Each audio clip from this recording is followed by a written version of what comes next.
ओम शांति। ओम शांति। ओम शांति। 17/6/2021 प्रातः मुरली। ओम शांति। बाप दादा मधुबन।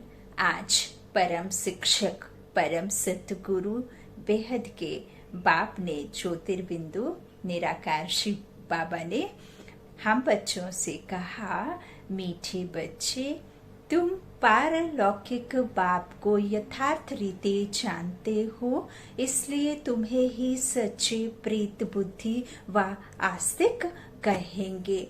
आज का प्रश्न है, बाबा के किस कर्तव्य से सिद्ध होता है कि वह भक्तों का रक्षक है? उत्तर में बाबा ने कहा, सब भक्तों को रावण की जेल से छुड़ाना, इंसॉल्वेंट से सॉल्वेंट बनाना। आत्मा रूपी जो आत्मा किसके उसमें है? गिरफ्त में, रावण की गिरफ्त में है ना, तो उसे इंसॉल्वेंट से सॉल्वेंट बनाना है। भगत अर्थात आत्मा याद करती है ना, तो रावण के राज्य में है अभी, तो उधर से छुड़ाना। बाबा कहते हैं, यह एक बाप का ही कर्तव्य है। जो पुराने भक्त हैं उन्हें ब्राह्मण बनाकर देवता बना देना, यही उनकी रक्षा है। भक्तों का रक्षक आया है, भक्तों का रक्षक भगवान आया है। अपने सभी भक्तों को मुक्ति, जीवन मुक्ति देने। गीत है भोलेनाथ से निराला। ओम शांति। यह किसकी महिमा सुनी बच्चों ने? गाया जाता है, ऊंच ते ऊंच भगवान, और भगवान को ही बाप कहा जाता है। वही इस सारी रचना का रचयिता है। जैसे लौकिक बाप भी रचयिता है अपनी रचना का, अपने परिवार का, है ना। तो इसी तरह वह सर्व आत्माओं का रचयिता है, पारलौकिक पिता। तो पहले कन्या को अपनी स्त्री बनाते हैं, कन्या को अडॉप्ट कर अपनी स्त्री बनाते हैं। कौन? लौकिक बाप। और फिर उनसे रचना रचते हैं, है ना। बाद में बच्चे आदि होते, तो 5-7 बच्चे पैदा करते हैं, उनको कहा जाएगा रचना। लौकिक बाप से रचना हुई, तो वह रचता कहला गया। बाप ठहरा रचयिता, है ना। तो इस तरह वह हद के रचयिता ठहरे, हद के रचयिता ठहरे। यह भी बच्चे जानते हैं, रचना को रचयिता बाप से वर्षा मिलता है। मनुष्य को 2 बाप तो होते ही हैं, एक लौकिक शरीर रूपी पिता जो शरीर के जैसे ही होता है, और एक आत्मा का पिता जो आत्मा के समान ही लाइट ज्योतिर्बिंदु है ना, सूक्ष्म ते सूक्ष्म, वह पारलौकिक। दूसरा पारलौकिक। बच्चों को समझाया है, ज्ञान और भक्ति अलग अलग हैं। भक्ति और ज्ञान अलग अलग हैं। जो हम भक्ति करते हैं वो अयथार्थ रीति हमने समझा ईश्वर को, और यहाँ ज्ञान में हमने यथार्थ रीति, असल में हम आस्तिक अब बनते हैं जब हम ज्ञान से यथार्थ रीति ईश्वर और हम अपनी खुद की इस रचना को जान लेते हैं, इसे यथार्थ कहेंगे, है ना। तो यह है ज्ञान। इस तरह से बाबा कहते हैं बच्चों को समझाया है ना, कि अलग अलग है भक्ति और ज्ञान। फिर है वैराग्य। भक्ति ज्ञान जो है, पहले हमने भक्ति की, ज्ञान मिला तो भक्ति से वैराग्य हो गया, है ना। तो इस समय तुम बच्चे संगम पर बैठे हो और बाकी सब कलयुग में बैठे हुए हैं, है ना। तो वो तो सब यही इसी संसार को सब समझते हैं, उन्हें तो पता ही नहीं है ना। तो बाबा कहते हैं वह सब कलयुग में बैठे हैं तो सब बच्चे, यूं तो सर्वात्मा ईश्वर की संतान है, लेकिन बाबा कहते हैं तो सभी बच्चे, है ना। परंतु तुमने बेहद के बाप को जाना है, जो सारी रचना का रचयिता है। लौकिक बाप होते भी उस पारलौकिक बाप को याद करते हैं। सतयुग में लौकिक बाप होते पारलौकिक बाप को कोई याद नहीं करते, क्योंकि है ही सुख धाम। जब हम सतयुग में जाते तो बाबा कहते हैं लौकिक बाप तो होते लेकिन पारलौकिक को याद नहीं करते, क्योंकि वहां दुख रिंचक मात्र भी नहीं होता। सुख में सिमरन उस परमात्मा का कोई नहीं करता है ना, बेहद के बाप का, क्योंकि वो बेहद का सुख देकर के हमें प्राप्ति प्रालब्धि हो जाती है ना। अभी तो प्रैक्टिकल में वो हमें इस चीजों को प्रैक्टिकल में सम्मुख हो बैठ समझा करके स्वरूप बना रहे, ज्ञान दे रहे, ज्ञान प्रैक्टिकल में दे रहे हैं ना।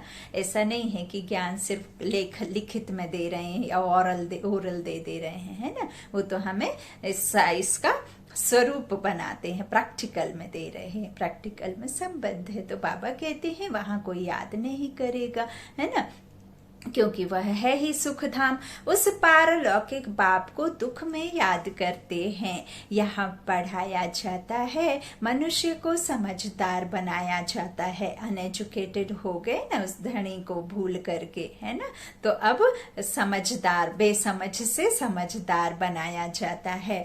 भक्ति मार्ग में मनुष्य बाप को भी नहीं जानते हैं, कहते भी हैं परम पिता परमात्मा, हे गॉड फादर, हे दुख हरता सुख करता, फिर कह देते सर्वव्यापी। पत्थर में, कण कण में, कुत्ते बिल्ली में, सब में है। तो क्या ये अपने पिता को गाली देने जैसा नहीं हुआ? अपने पिता को ही बिल्ली, पत्थर, ठिक्कर, बित्तर में सब में कहते हैं, है ना। तो बाबा कहते परमात्मा बाप को गालियां देने लग पड़ते हैं, है ना। और यह भी कहते हैं जब दुख हो सुख भी उसी से मांगते हैं, उसके सामने कामना भी करते हैं, और दुख को खत्म करने की आस भी उसी से रखते हैं। और दुख जो आपको आता है वह भी ऐसे ही समझते हैं कि यह ईश्वर ही देता, फिर उनको गालियां भी देते हैं। और ठिक्कर बित्तर में कह के तो दे ही देते हैं गालियां, है ना। अपने पिता को सब जगह देख लेते हैं, है? इस तरह से बाबा कहते हैं कि तुम बाप के बने हो तो तुम हो गए आस्तिक, तुम्हारी बाप के साथ प्रीत बुद्धि है, बाकी सबकी बाप के साथ विपरीत बुद्धि है। अब तुम जानते हो महाभारी लड़ाई भी सामने खड़ी है। पुरानी दुनिया के विनाश अर्थ 5000 वर्ष बाद कलयुगी पतित दुनिया पूरी हो, फिर सतयुगी पावन दुनिया स्थापन होती है बाप के द्वारा, जिसको ही याद करते हैं। हे पतित पावन आओ, हे खिवैया हमको इस विषय सागर से निकाल क्षीर सागर में ले जाओ। क्षीर सागर अर्थात सुख धाम में, है ना, जहाँ कोई भी कर्म बंधन नहीं, कर्म होते हुए भी बंधन मुक्त जीवन, है ना। यहाँ तो बंधन ही बंधन है। तो इस तरह से ये विषय सागर है, ये मोह, है ना, झूठी माया, झूठी सब संसार, है ना, झूठी काया, झूठी माया, झूठी सब संसार, है ना। जो हमने अपना समझा है वह सब कुछ झूठा है ना। यहाँ ही सब रह जाना है। बाबा कहते हैं इधर से निकाल, विषय सागर से निकाल, क्षीर सागर में ले जाओ, ऐसा कहते बुलाते। गांधी जी भी गाते थे पतित पावन सीताराम, हे राम सब सीताओं को पावन बनाओ। तुम सब हो सीताएं, भक्तियां, वह है भगवान, सब उनको पुकारते हैं। वह तुमको पतित से पावन बना रहे हैं, तुमको कहाँ भी धक्के नहीं खिलाते हैं। ऐसे नहीं कहते तीर्थों पर जाओ, कुंभ के मेले पर जाओ, नहीं, यह नदियां कोई पतित पावनी नहीं है। पतित पावन एक ज्ञान का सागर बाप है, और ज्ञान का सागर ज्ञान दाता पिता। जब वो परम पिता परमात्मा हम आत्माओं को इस ज्ञान को देता है, फिर उसके बाद हमारी जो आत्मा पतित बनी है, वह पतित आत्मा, यह पतित पावन पिता आकर के अपने ज्ञान वर्षा के द्वारा, ब्रह्मा मुख के द्वारा हम आत्माओं को पावन बनाते हैं, पुण्य आत्मा बनाते हैं। और फिर ब्रह्मा मुख के द्वारा फिर और भी जगह जगह ये ज्ञान नदियां बह रही हैं, है ना। तो वो ब्रह्मपुत्र सबसे बड़ी नदी है, जिसमें स्वयं ज्ञान सागर आकर के ब्रह्मा मुख के द्वारा यह नदी बहाई, ज्ञान की नदी। तो इस ज्ञान की गंगा, ज्ञान की बरसात के बिना किसी भी आत्मा की खेती, फसल वापस ना हो सके, है ना। यह बातें समझने की हैं। बाबा कहते हैं इस तरह से पतित पावन एक ज्ञान का सागर बाप है। सागर व नदियों को कोई याद नहीं करते हैं, पुकारते हैं बाप को, हे पतित पावन बाबा हमको पावन बनाओ। बाकी पानी की नदियां तो सारी दुनिया में है ना, तो वह थोड़े ही पतित पावनी है। पतित पावन एक बाप को ही कहा जाता है। वो नदियां तो पहाड़ों से निकली हैं, वो पहाड़ों से पानी निकला है, जो प्राकृतिक रचना है, जो वो पानी निकला है। तो उस पानी में ऐसा क्या होगा जो आप कहना चाहिए कि आपकी आत्मा पावन बन जाएगी? ये तो पॉसिबल नहीं है ना। शरीर को गीला करती है, शरीर में भी वो पानी नहीं टिकता है। तो ये तन तो विनाशी है, इसमें तो कोई लेप छेप लगे नहीं। इस आत्मा में लेप छेप लगे हैं। यह आत्मा ही पतित जो बनी है। सतोरजो तमो में आत्मा आती है, आत्मा में ही गुण अवगुण है ना। आत्मा गुणों से हीरा है और अवगुणों से जो है नीचे गिर जाती है ना। पत्थर कंकड़ जैसा बन जाती है, लोहे के समान बन जाती है, तमो प्रधानता आ जाती है। तो वही शुद्धि, अशुद्ध को शुद्ध करना, जो काम विकारों की शुद्धि है उसे शुद्ध बनाना, तो यह चाहिए ना। पतित पावन जो बाप है ज्ञान का सागर, तो वह नदियां थोड़े ना पतित पावनी है। पतित पावन एक बाप को ही कहा जाता है। वह जब आए तब आकर पावन बनाए। भारत की महिमा बहुत भारी है।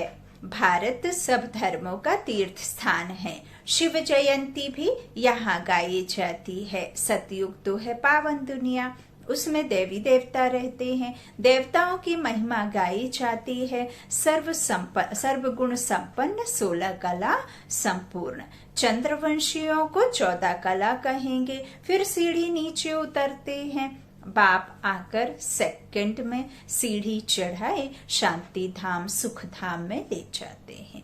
फिर 84 का चक्र लगाए सीढ़ी उतरते हैं। 84 जन्म कोई ने तो जरूर लिए होंगे। जो आदि में आते हैं उनके 84 जन्म होते हैं, है ना, जो शुरुआत में आते हैं।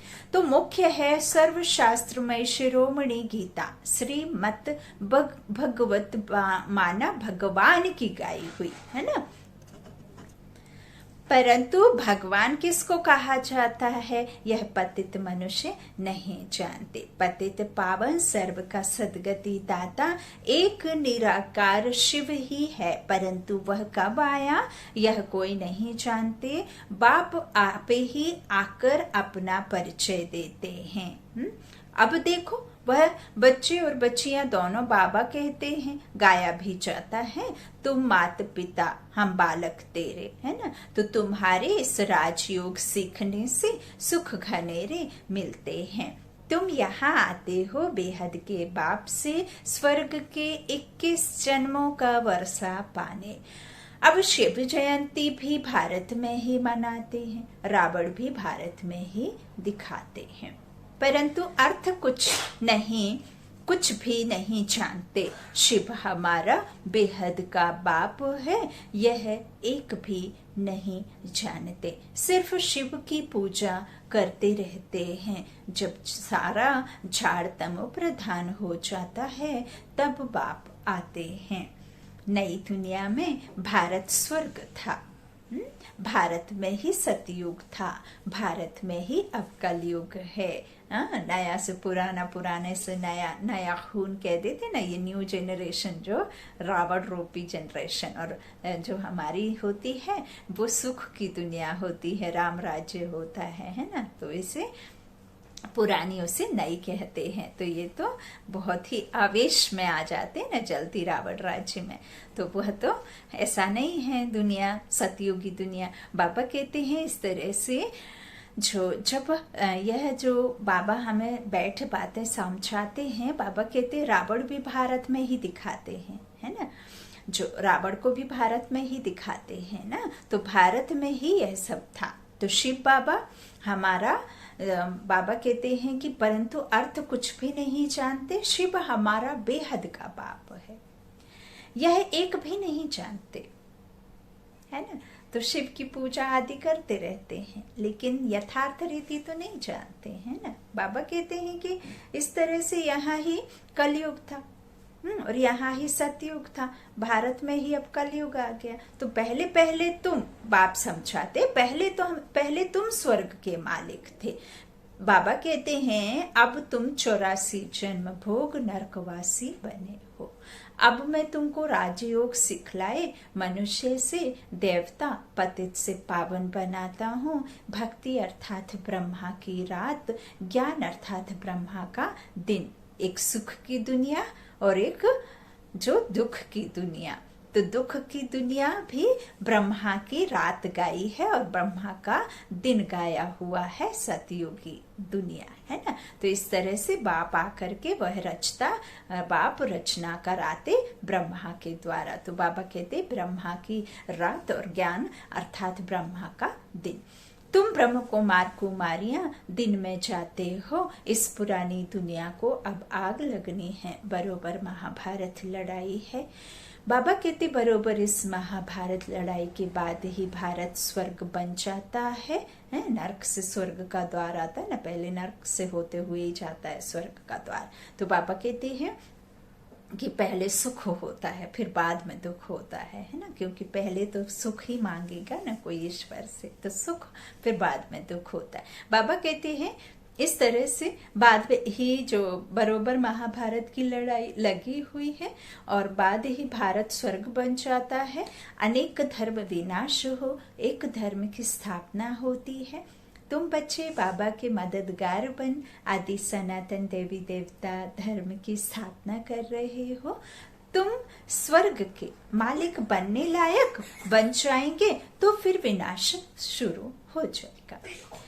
यह है शिव बाबा का ज्ञान यज्ञ। फिर शिव कहो व रुद्र कहो, कृष्ण ज्ञान यज्ञ कभी नहीं कहा जाता। सतयुग त्रेता में यज्ञ होता नहीं, वहां यह सब करने की दरकार ही नहीं है। जो भी इस संसार में पूजा पाठ जप तप व्रत दान पुण्य या जो भी हम किसी के द्वारा कोई हॉस्पिटल ये सब जो भी बनाते हैं ना, सिर्फ और सिर्फ आपका जो एम ऑब्जेक्ट होता है वह यही होता है कि हमें इसके द्वारा पुण्य करने का एक मौका मिलेगा तो हम भगवान को खुश कर पाएंगे, उससे हम सुखी रहेंगे, है ना। जो भी हम जब तब क्यों करते हैं, इस दुख से अपने आप को बाहर निकालने के लिए। कोई मुश्किल है तो उससे बाहर निकलने के लिए। तो वहां तो ना तो कोई आपको अप्राप्ति रहेगी, ना कोई दुख रहेगा, ना कोई ऐसे अकाली मृत्यु, ना कोई लड़ाई आदि रहेगी, ना ही कोई द्वैत रहेगा, क्योंकि अनेकता नहीं रहेगी, एकता रहेगी। एक धर्म एक राज्य, यथा राजा यथा रानी।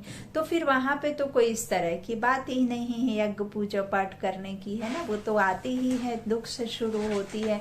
तो बाबा कहते वहां यह सब तो होता नहीं। यज्ञ तब रचा जाता है जब उपद्रव होता है। अनाज नहीं होगा व लड़ाई लगेगी तो यज्ञ रचेंगे शांति के लिए। बारिश नहीं होगी तो कहते हैं इंद्र देवता से बारिश करने की गुहार लगाते हैं, जो है उस तरह से हवन पूजन करते हैं। तो इंद्र कौन जो ये ज्ञान वर्षा कर रहा है, जो इस परमात्मा शिव के द्वारा, जो ये ब्रह्म मुख के द्वारा ये जो ज्ञान का सागर पिता ज्ञान गंगाओं को निकाला, जो ये ज्ञान गंगाएं बह रही हैं, वही तो इंद्रियां हैं, है ना। तो इस तरह से कोई इंद्र देवता तो कोई बारिश ऊपर से करते नहीं। बाबा कहते इस तरह से ये अनाज नहीं होगा तो वह लड़ाई लगेगी तो यज्ञ रचेंगे शांति के लिए। तुम बच्चे जानते हो विनाश होने बिगर तो भारत स्वर्ग बन ना सके। भारत माता शिव शक्ति सेना गाई हुई है, भारत माता शिव शक्ति सेना गाई हुई है। वंदना पवित्र की ही की जाती है ना, पवित्रता की ही होती है ना वंदना। तो तुम माताओं को वंदे मातरम कहा जाता है क्योंकि तुमने श्रीमत पर भारत को स्वर्ग बनाया है। बाबा कहते हैं, अब बाप कहते हैं मौत तो सांप के सिर पर खड़ा है, इसलिए अब यह एक जन्म पवित्र बनो और बाप को याद करो तो तुम तमो प्रधान से सतो प्रधान बन जाएंगे। अभी तुम शूद्र से ब्राह्मण बन फिर देवता बनेंगे। यह कोई नई बात नहीं है। कल्प कल्प हर 5000 वर्ष बाद यह चक्र फिरता रहता है। नरक से स्वर्ग बनता है। पतित दुनिया में मनुष्य जो कुछ कर्म करते हैं वह विकर्म ही बनता है।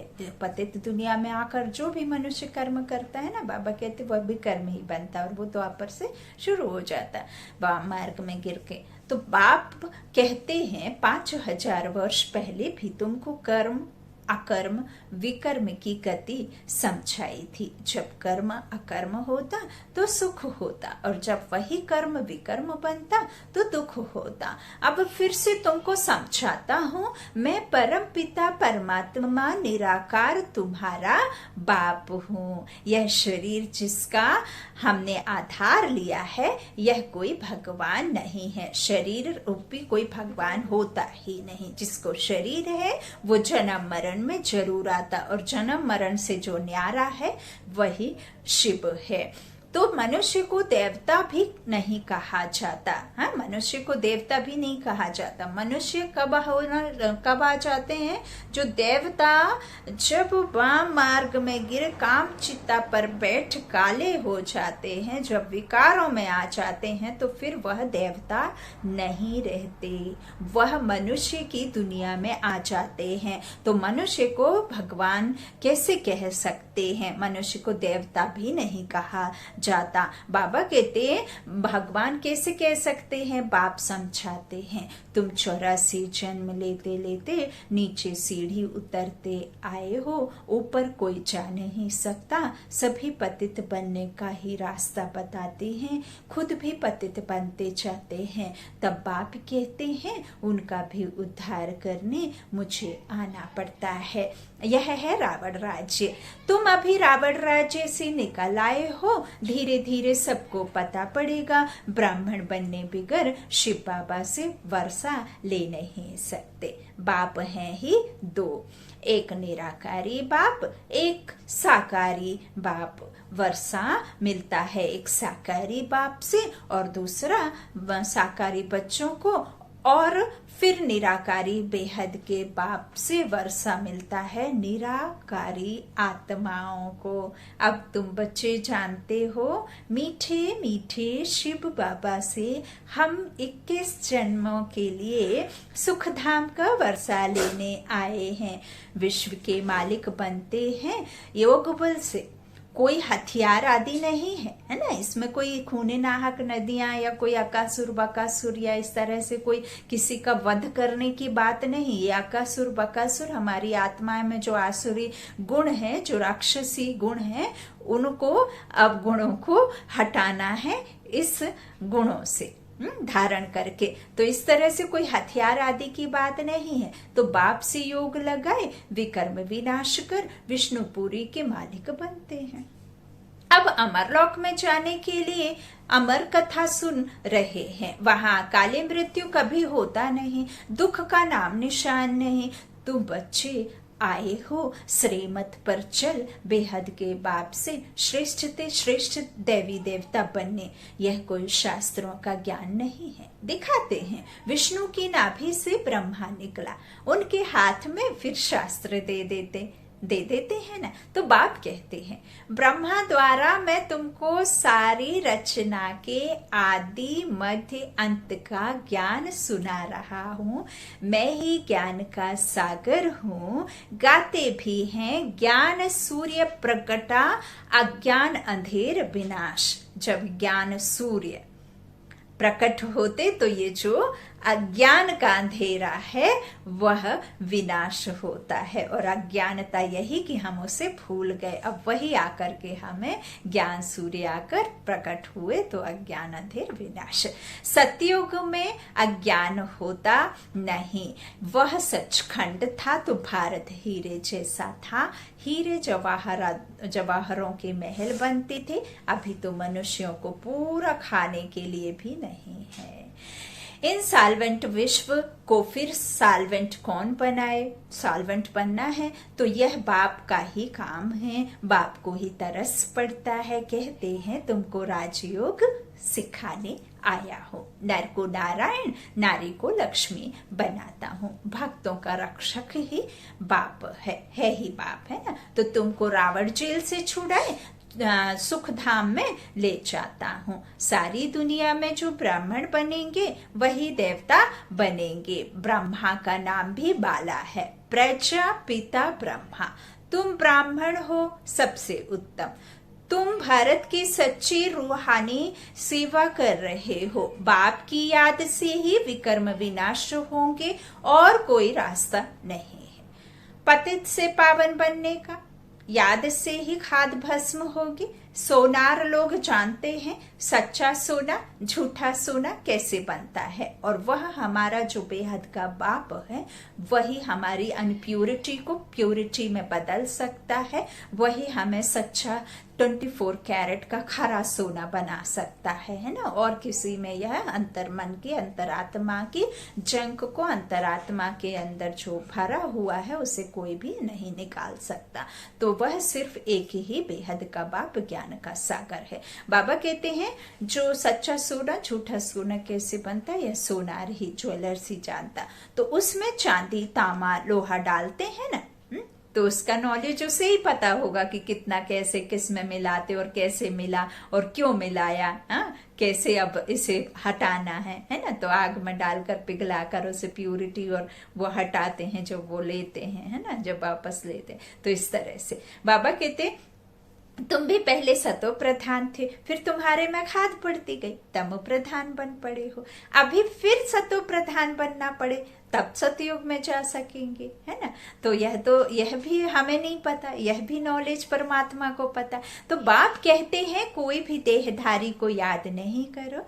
गृहस्थ व्यवहार में रहते एक बाप के सिवाय और कोई को याद नहीं करो तो तुम स्वर्गपुरी के मालिक बन जाएंगे। स्वर्ग अथवा विष्णुपुरी थी, अब रावणपुरी है, फिर विष्णुपुरी बनेगी जरूर। साधु संत आदि सबका उद्धार करने आता हूं, तभी कहा जाता है यदा यदा ही धर्मस्व।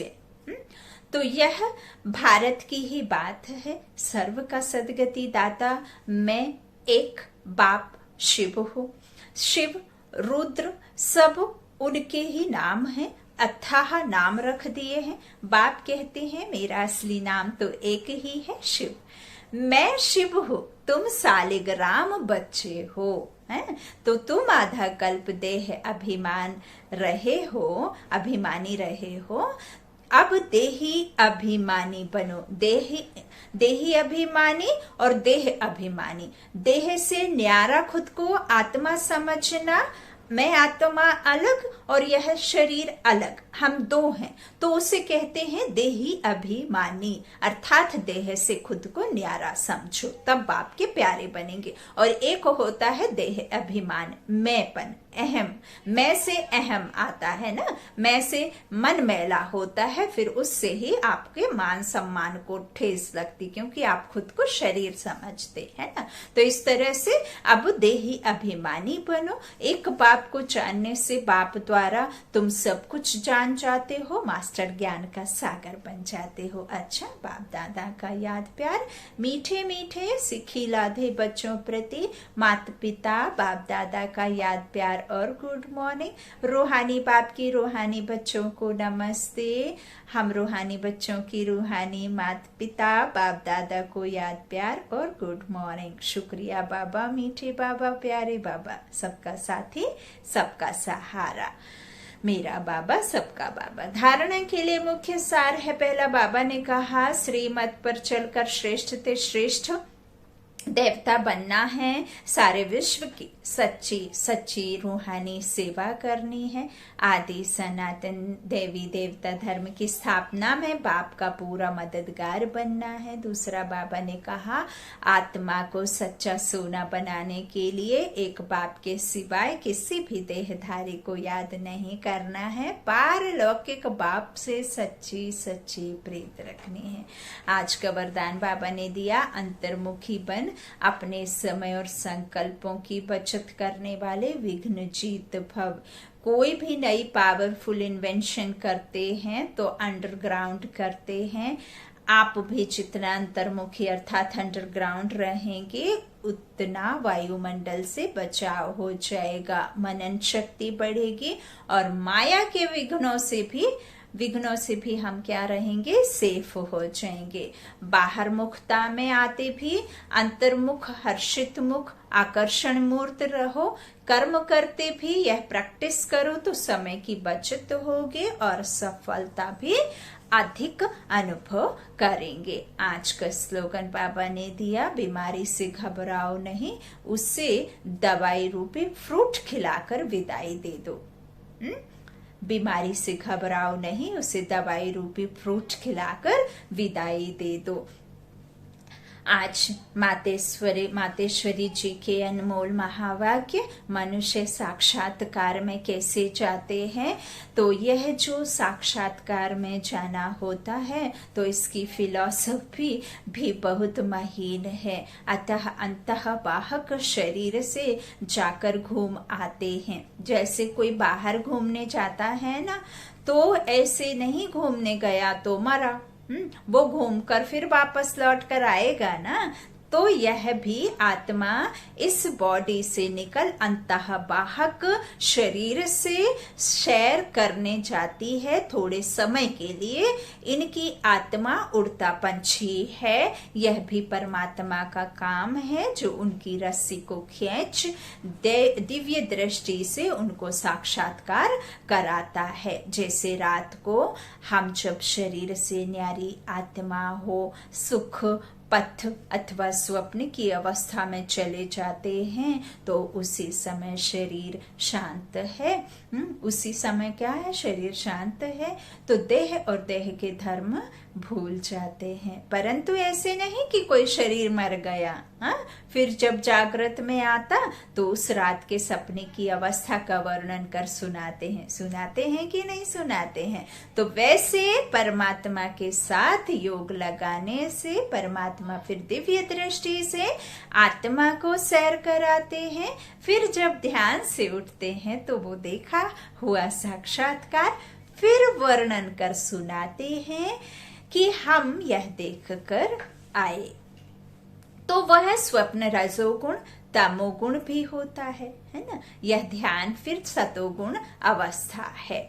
तो ध्यान में कोई शरीर मरता नहीं है मगर शरीर की भासना गुम हो जाती है ना। शरीर होते हुए भी उसकी भासना नहीं रहती, उसकी याद नहीं रहती कि मैं शरीर में हूँ, है ना, निकल जाती है। जैसे कई बार हम ऐसे कोई अच्छा दृश्य, ऐसा कोई पुराना कोई खुशनुमा मोमेंट को याद करते हैं तो ऐसा अनुभव होता है ना कि हम वहां पहुंच गए हैं, वही हैं, उसी पल को जी रहे हैं ना, जबकि हम प्रेजेंट स्थिति को भूल जाते हैं, है ना। तो इस और शरीर कोई भासना भी नहीं रहती, गुम हो जाती है।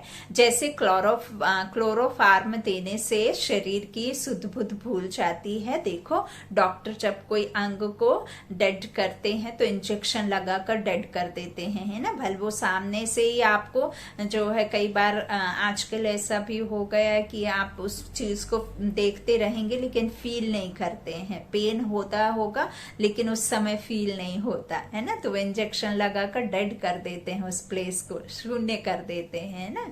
तो परंतु और इंद्रियां तो चलती हैं,